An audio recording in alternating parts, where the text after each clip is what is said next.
And how are you today? Are you good? Hey? Are you good, Denta? Hi folks, John O'Leary from Horse Problems Australia, and welcome back to the weekly podcast after spending a fair bit of time looking after my wife as her primary carer. Before I go on with this one, I want to just send a message to my subscribers on YouTube that due to the time shortage factor of allowable video on YouTube, I'm finding it restricts me, and I don't like to edit video, unlike a lot of people on YouTube who edit and get nice photo opportunities. We would rather not edit, so a lot of my footage now will be on my website, and you will find it at this page here that I'm going to show you now. Where's Mum gone? Hey? Where's Mum gone? Where's your mum gone?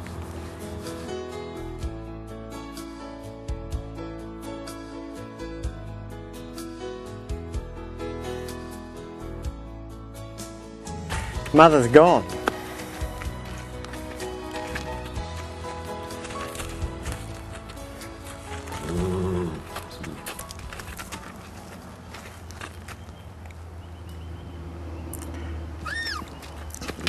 Come here. Anyhow, this video footage this week hopefully is about the scales of training, which is the foundation of stones of good horsemanship. This is Gainsborough Donna Dancer, and he's a nice little warm blood colt, and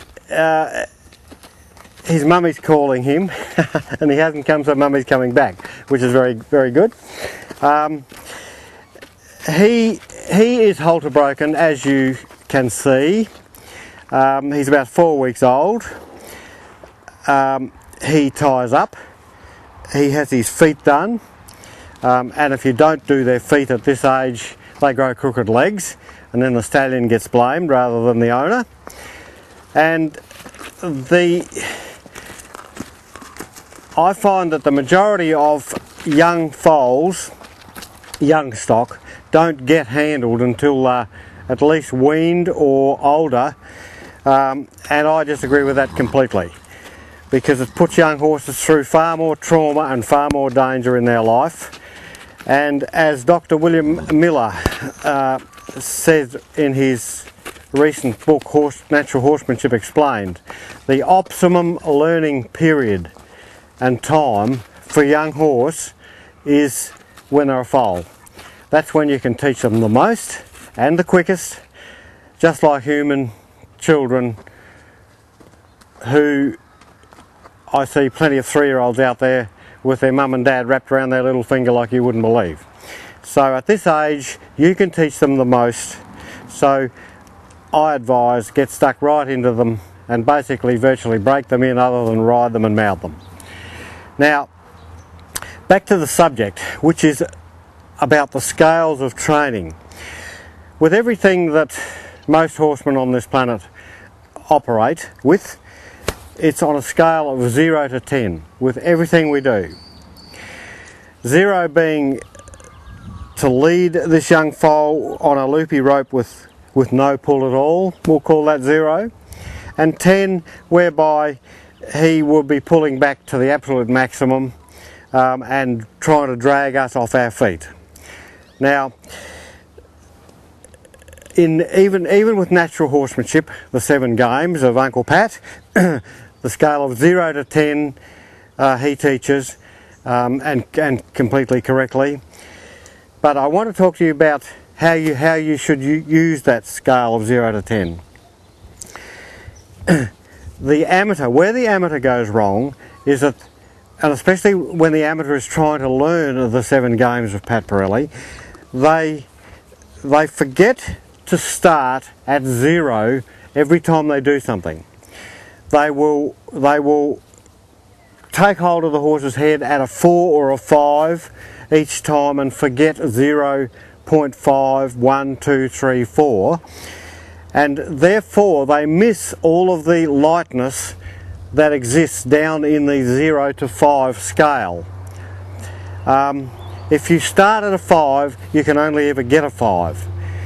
And it's not only with natural horsemanship, but it's everything that we do with horses, whether we're under saddle, with leg on, through via the rein, the bit. It doesn't matter what it is, everything's on a scale of a 0 to 10. And if you start on a 0 every time you do something, you will always have the potential to get the young horse lighter and lighter and lighter and lighter, and down to the 0.5 range.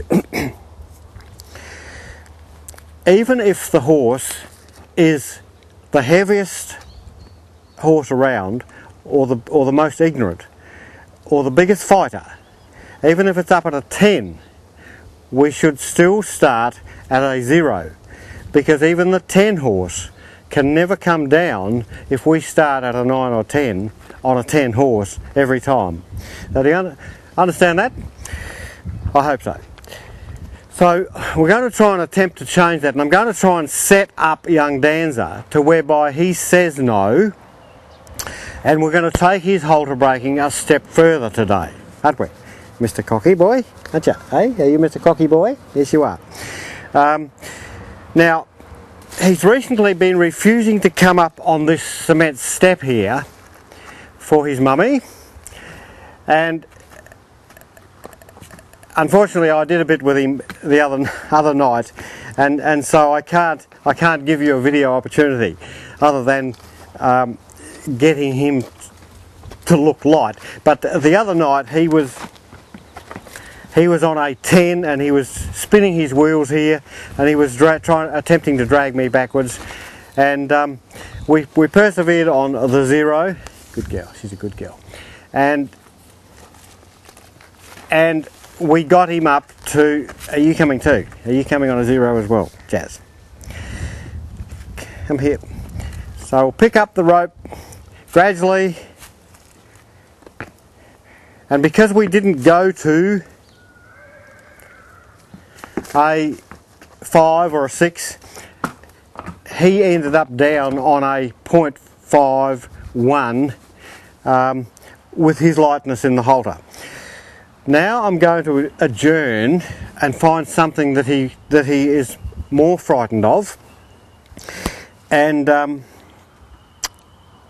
see if we can get him to go back up to a 10, and to see if we can actually show you this physically, how the system can operate even when the horse is operating at a 10. You'll notice that the young bloke is wanting to eat everything. That's what young colts do, and I don't care if they eat lead ropes or mother's halter or anything else. That's what young colts do, and it's better that they eat that than eat us. I always get asked the question about colts nipping, and I think it's sometimes because people get a little bit too carried away with trying to slap them and stop them eating everything. Okay, come on, mate.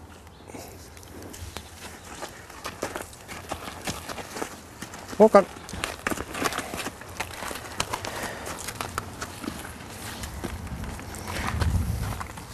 We'll go down the show jumping arena and see if we can find some trot poles for you.